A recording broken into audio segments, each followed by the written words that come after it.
Gone are the days of boring tiki-taka football. Welcome the days of exciting wing play. Gone are the days of defensive insecurity. Welcome defensive security. This Spanish Revolution, as we have it right now, was influenced and spearheaded by Luis de la Fuente. They can see it, they can touch it, they only need to eat it and digest it. 1, 2, 3, 4. If you're looking for the finest place to get the finest football analysis, the Football Show with Emeka Omisi is where you want to keep it locked in. From the EPL to the Spanish La Liga to the NPFL and every league across the world, every competition has to happen.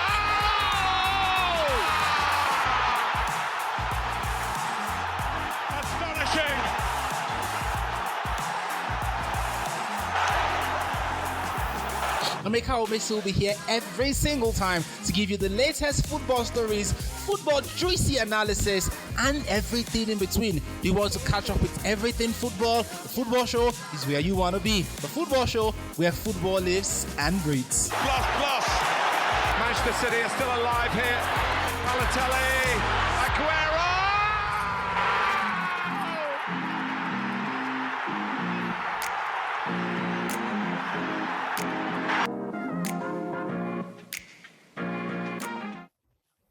2012 was the last time the Spanish national team played in the finals of any major football competition.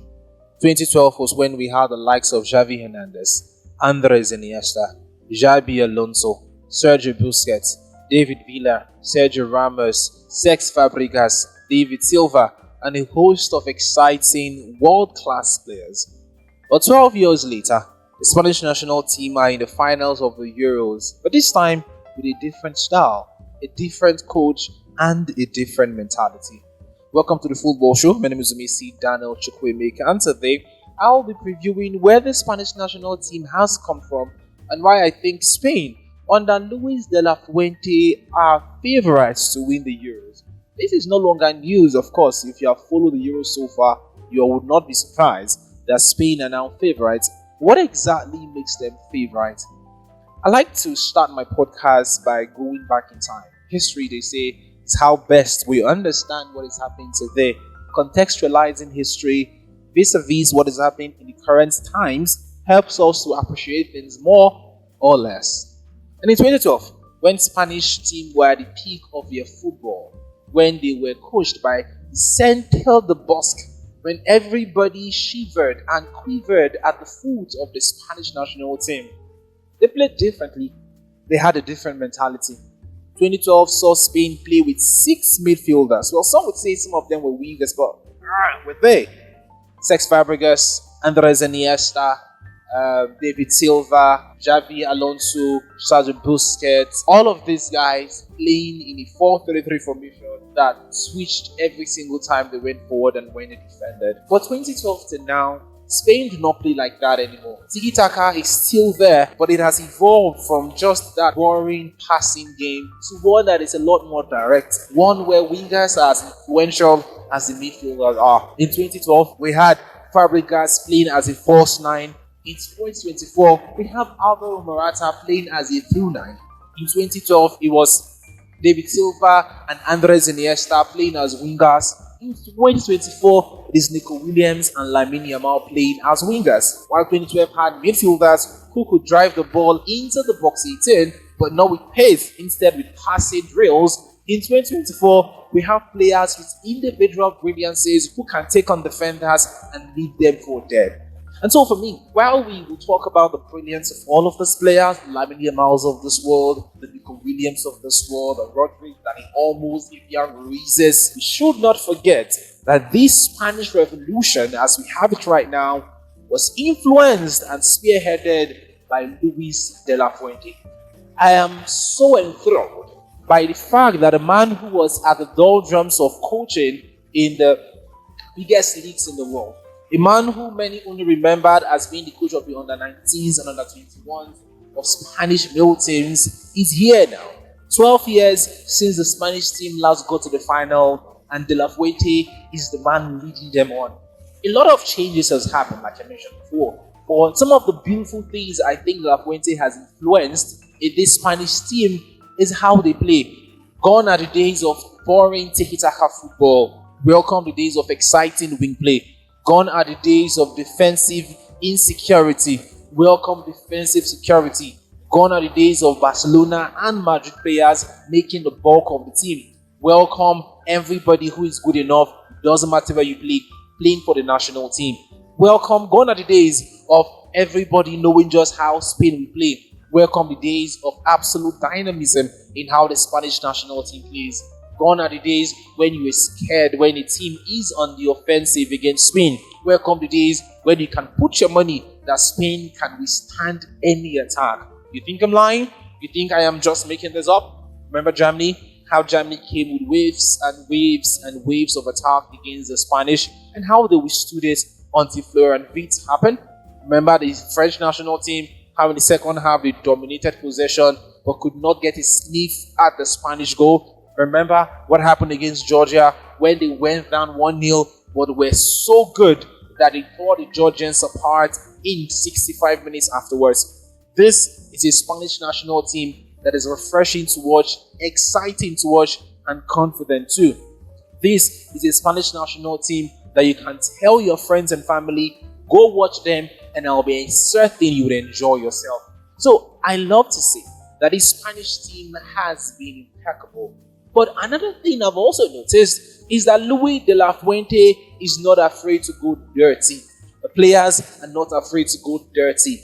I talk about the defensive statutes of this Spanish side because I remember against Germany and how resolute they were even in the face of attacks by the Germans. I remember how Luis de la Fuente took off Lamine Yamal and brought in Ferran Torres, sticking with a defensive shape instead of an offensive one.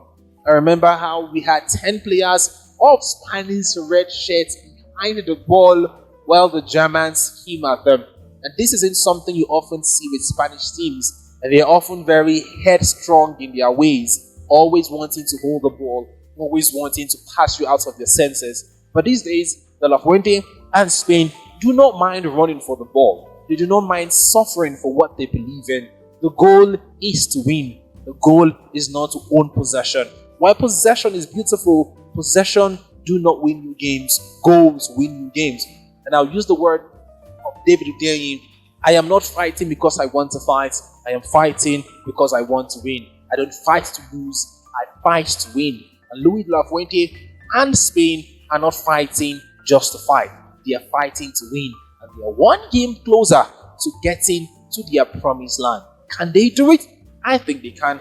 I think La Fuente has shown, and the Spanish team has shown us that they have everything in the arsenal. Whatever you want them to do, they can do and do it very well. You want defensive solidity, they will give you. You want offensive solidity, they will give you. You want control in the midfield, they have it in their abundance. They have everything working for them. Other than Unai Simon. Well, I don't know. You can't always have it perfect. The one blip in this near perfect Spanish team is Unai Simon. Like somebody said after that first game against Croatia, Unai Simon is one mistake away from sending Spain home. And I hope his mistake doesn't send the Spanish national team with their tails between their legs back to Spain. They have one more game, 90 minutes or 120 or 120 plus penalties to finally crown themselves as the European champions. And they are not just going to be European champions by now. They will be the first European champions to have won all their games in the competition. And for a team that were in the group of death when this tournament groupings were made, Spain has proven to all of us that 2 years is enough time to change a national team. So to the NFF, to Finidi George, to any other person who wants to take over a national team, you don't need a decade to change things. If you know what you're doing and you trust your process, you can change things. One match to go, 90 minutes or 120 plus penalties to go, and Spain, the La Polla Roja, will be champions of Europe. Can they do it? Can this Spanish team, spearheaded by Alvaro Morata, lead them to the promised land? They can see it, they can touch it, they only need to eat it and digest it. July 14th is the day, but for me, I think the Spanish national team has been impeccable. They have shown us that football still has magic, and that magic we all want to savor for the rest of our freaking life. This is the Football Show. If you loved what you heard, please go on our social media platforms and subscribe to us on everywhere you get your podcast from. We are also on YouTube at Emeka Umi's Pod, the Football Show. And subscribe to our channel, like, and share with your friends. This has been the Football Show. Stay out of trouble, spread love, and seek the truth.